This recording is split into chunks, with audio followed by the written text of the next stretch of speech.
Amazima gali nti owekitiibwa president alina waatujje ate alina waatutuusizza. Ate nga tukyakola emirimu mingi wano e Busoga. Tulina we tuvudde, tulina we tutuuse, era njagala okubasaba ne sekusaba yenna mutunuulire owekitiibwa president ng'obudde butuuse obw'akalulu kubanga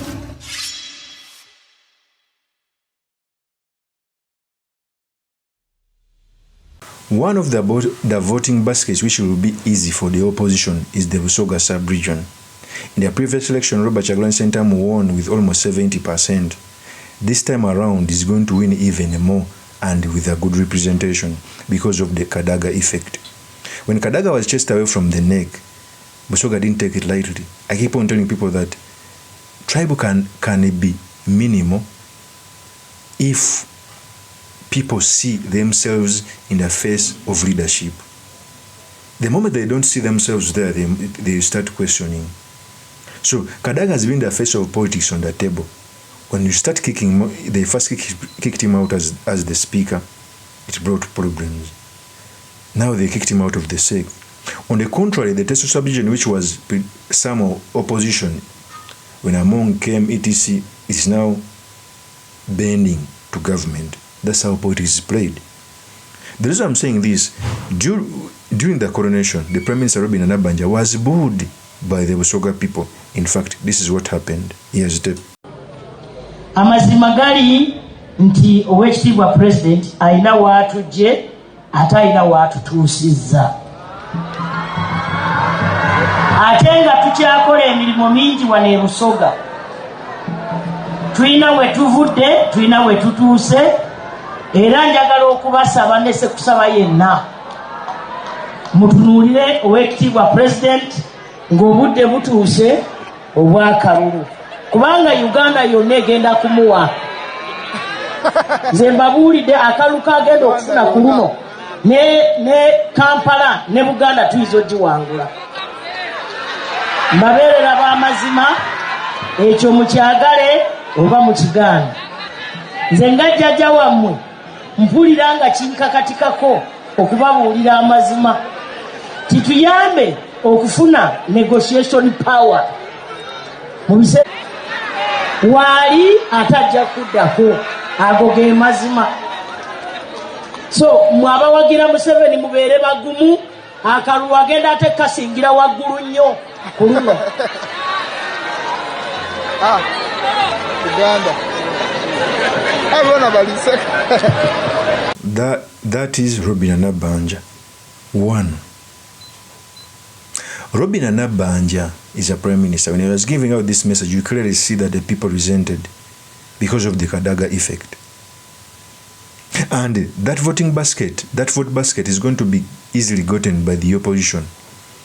In fact, I keep on telling people that when Kyagulanyi is looking for the vote, one of the easiest ways is going to be, if he does a very good nomination in Uganda, he'll still retain it on the presidential level.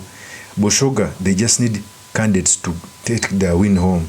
He must concentrate in the east and the northern. Okay? Too much power cannot be put in the western because NRM is the stronghold in the western. They should just go there, look for votes, but not concentrate there. The biggest voting basket for the opposition will be the BUSOGA sub-region because of the resentment. Once more, do you know that BUSOGA sub-region is one of the areas with the highest poverty index? They are number 2 from Karamoja to BUSOGA. Yet they have held cabinet position, yet they have voted for General Kagame Museveni for a long period of time. So sometimes voting for government is necessary to service delivery. Sometimes it is who you have on the table. Even the small development, you give it to Kadaga, like BUSOGA University, is one of the key players that brought BUSOGA University. One of the key players that made the Chabazinga return. So if you don't have someone on the table, you miss out on something. So when they chased away Kadaga from the table, they resented, and I think it will be an easy win for Robert Kyagulanyi when it comes to the BUSOGA politics. Okay? But also, don't underestimate General Museveni. Is also a good player. In fact, I keep on telling people that if you want to remove General Museveni, you must acknowledge that he's a good player who, even if you beat him to his game, then he will implement materialism and abduction. He came out to say that he may propose Kadaga's name in the SEC as a nominee. It can happen in a bid to fight Robert Chagulan's influence in Busoga. That's what I expect.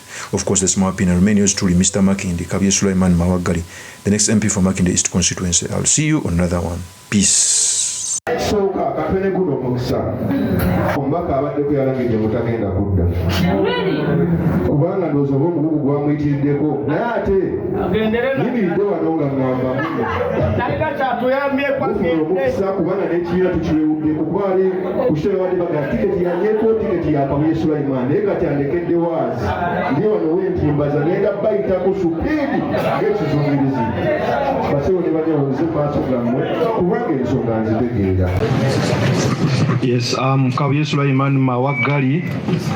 I am putting in my request to fly the NUP flag high in Makinde East constituency so that I can represent the great people of Makinde East. Nkomyewo omulundi ogwokubiri n'obwongo nga bwesera nga busera. Ebiwandiiko byange mbirese bibino.